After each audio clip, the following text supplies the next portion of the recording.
யாவும் ஈர்க்கும் பக்தர் வேண்டும் வரம் கூடும் நேரம். Nityanandam.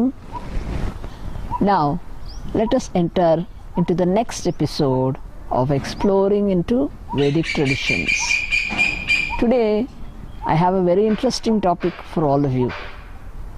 You might have heard the word Kundalini often mentioned when you hear spiritual discourses. Kundalini is a word that is referred to very often in ancient Vedic literature works.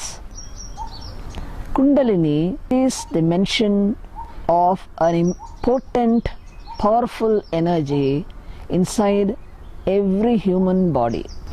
And the word Kundalini is a Sanskrit word which means a coiled snake. A coiled snake seems to be dormant, almost dead to appearance. But when it is triggered or affected, immediately it rises up with a powerful venom which can penetrate any surface. This we all know at the physical level. Vedic literature also mentions that the human body is not just the outer appearance we see. There is a psychic body, a physiological subtle body also, and that subtle body is controlled by the nervous system. This Kundalini, according to ancient works, is said to be present at the base of the spine. It is seated in the lowest chakra.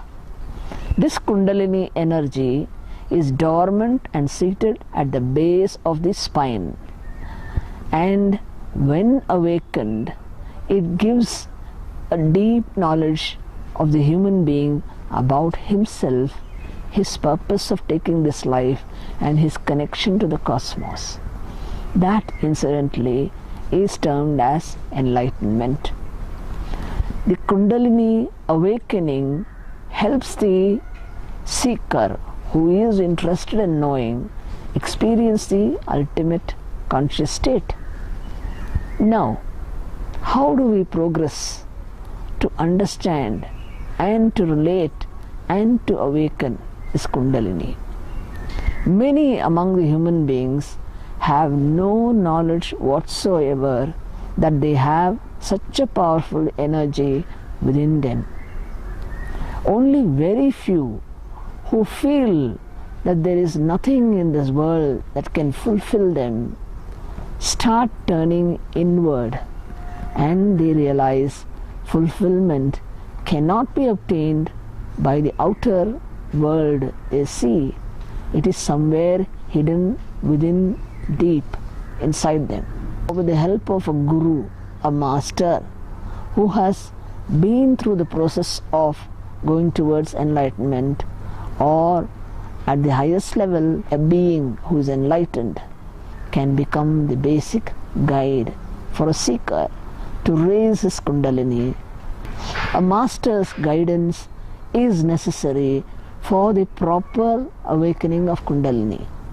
The Yoga Sutra is a work written by an ancient enlightened master named Patanjali. He had written a treatise named as Yoga Sutra, wherein he explains the way in which the Kundalini can be awakened in a gradual manner. Basically, many of you all over the world will have some knowledge of yoga, because many of you may be doing the bodily exercises of yoga. But yoga actually means uniting yourself, your inner self, with the cosmic conscious state. That is the meaning of yoga. This yoga is a science which explains the gradual awakening of the Kundalini. Kundalini, when it is awakened gradually, will be a permanent feature in that seeker's body-mind complex. And for that gradual awakening, body has to be prepared. For example, many of us have energy to work the whole day, probably from morning 6 o'clock up to night 10 or at times beyond that. We have energy to work. But beyond that, we feel tired. There are many who are stressed out in their work and they feel more tired. The tiredness is because those people do not know to tap the energy that is inside them. Once we start preparing the body, even minimum of physical exercises gives us a boost of energy. We find, yes, it is helping me. Body exercise is helping me to run my life more easily with less disturbances in the form of cough, cold, fever, or any of the bodily ailments. This is the first level benefit of simple yoga. But yoga is not meant just for physical exercises. Along with body preparation, you also have to prepare your mind, because Kundalini awakening is like awakening a tornado inside you. A volcanic eruption of energy will happen. That is how the ancient works describe it. The system has to be prepared to hold the energy. Now, for this preparation of the mind, it is necessary to get rid of fear, greed, desire, and all other such basic emotions that stop you from understanding in the right manner. So, for this, we need to read through or listen to the discourses of enlightened beings.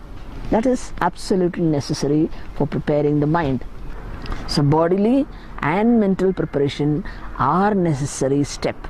So, when the first step is fulfilled, then if you have the fortune of being around an enlightened master, he can, with his grace, remove all the hurdles inside you, and your intensity and the grace of the master can definitely bring about the transformation of raising the Kundalini. Now, Kundalini, I told you it is situated at the base of the spine. Now, the entire Kundalini energy, as described in the ancient works, rises up through the central Nadi. We have a technical word, Nadi, in Sanskrit. It means the three basic spinal columns, Ida, Pingala and Sushumna. Ida and Pingala are to the left and right, and Pingala is a central Nadi. One of the Nadis, Ida, raises you to a higher state of thinking, and Pingala pulls you to a lower state of understanding. It is Sushumna, the central Nadi, through which this Kundalini Shakti, or the energy, potential energy that is in the form of a coiled serpent, starts rising up. Once you have the intensity of preparing your body and your mind, and with the help of an enlightened being, this starts rising up. Now, while it is traveling, the body system, body-mind system, I told you, is not just the physical body. It's the physiological inner subtle body is also there. That, incidentally, the ancient works describe. These are the experiences of rishis described in the ancient works. They describe that we have 7 major points or junction points of the nadis or the spinal threads. They are termed as chakras technically. Each of these chakras are energy fuel points. The Kundalini energy starts rising from the lowest chakra to the topmost. The lowest chakra is termed as Mooladhara. Mooladhara is base, root spine. From there up to the top of the head, this portion is called Sahasrara. There are 7 chakras. These 7 chakras have the power to give energy to a maximum level, and when they are open, they are portrayed in ancient texts as a lotus that is fully blossomed when they are opened. When they are open, they act like valves which allow the Kundalini energy to rise to the next level. So these chakras have obstructions in them. The obstructions are due to the various emotions. various emotions like desire, lust, anger, worry, expectations, and need attention, and ego and discontentment are some of the basic negative emotions that block the chakra from functioning well. So the master, with his grace, at the first level, he removes these obstacles. He cleanses the chakras through his touch, through his diksha. And by the cleansing, slowly, with the preparation of the body and mind in full intensity, that is very necessary. The seeker has to be totally intense and committed. For that, he needs to have an ambience also.